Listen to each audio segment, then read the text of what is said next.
Hello, I'm Mike Gill, a graduate in 2011 of the VCU Ed.D program. I also have the good fortune of teaching as a professor of practice in the program currently. Professionally, I'm the Assistant Superintendent for Instruction for Hanover County Public Schools.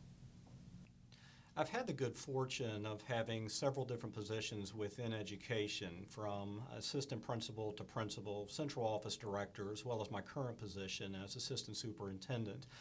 Coming into each one is a unique situation. You have a new staff to learn, sometimes a new culture if it's in a new school system, for instance, as is the case in my most recent position.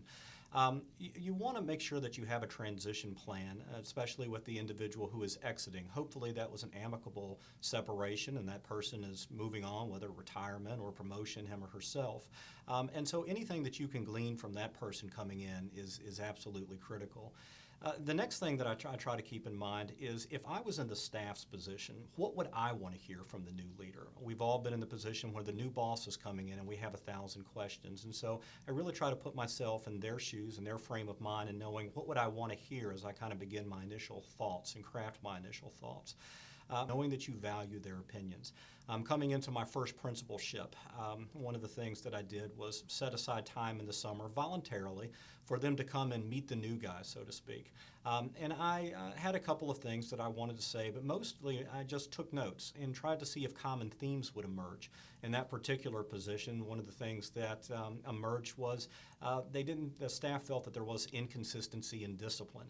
Now, I can tell you coming in, that was not one of the things that I had planned on focusing on. And when they said inconsistency in discipline, it was at the middle school level, and it was team to team, administrator to administrator, grade level to grade level. It was really kind of across the board. And while it was a fantastic school, it was clear that was an emphasis area. But I wouldn't have known that had I not listened to the staff. And that really kind of drove what the professional goals and the plans were going to be for that next year, and looked into the positive behavior interventions and supports, which is now a kind of a staple in Virginia. But again, that wouldn't have occurred because it was my agenda coming in, rather it was being responsive to the staff. So I can't underscore enough how key that really is.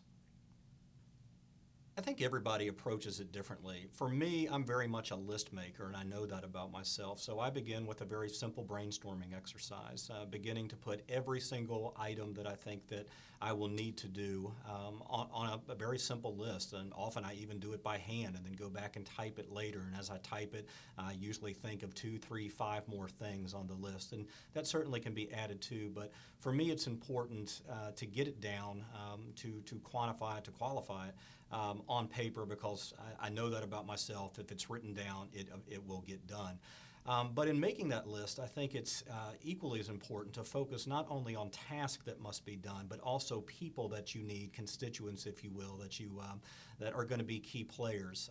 If you're coming in as a building level administrator, obviously that is going to mean teachers, but don't leave others out. You know, that's going to be the support staff, whether it's the office staff, the cafeteria staff, obviously the custodial facilities crew. It's going to mean your parents. It's going to mean your community members.